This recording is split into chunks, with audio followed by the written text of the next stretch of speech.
Hey everybody, what is going on? I hope you guys are all doing well, and welcome to another tutorial video. In this video, I'm going to be explaining to you guys how you can sell things on Squarespace, so let's get right into it. Now, it's very easy to sell things since you have a storefront integrated into your site. The first thing you're going to want to do is you're going to want to go into your Pages menu, and then go either into Linked or Unlinked.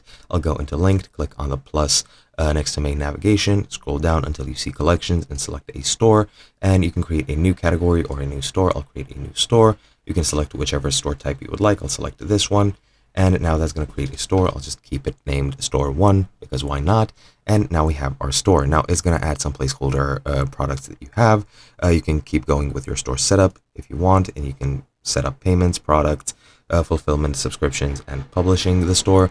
But once you're done with that, what you can also do is you can add new products. So if I go into products and services and go into products, you'll see you have physical products, services, downloads, and gift cards. If you go into add product in the top right, you can add whatever you want. If we go into services, as you can see, I already have some added into downloads as well. But all you have to do, you can import them if you have a list from Shopify or some other type of site. You can click add product, select the type, custom merch, physical, service, doesn't matter. I'll select physical, select the store you want it on. I'll select store 1. Then you can add whatever you want, random name, random description, really doesn't matter. You can add an image if you want. You can set the price of it. I'll set it to $12. You can set a sale if you want. You can limit or set unlimited stock. I'll limit the stock to 144 because why not? You can add variants if you want, as well as subscriptions.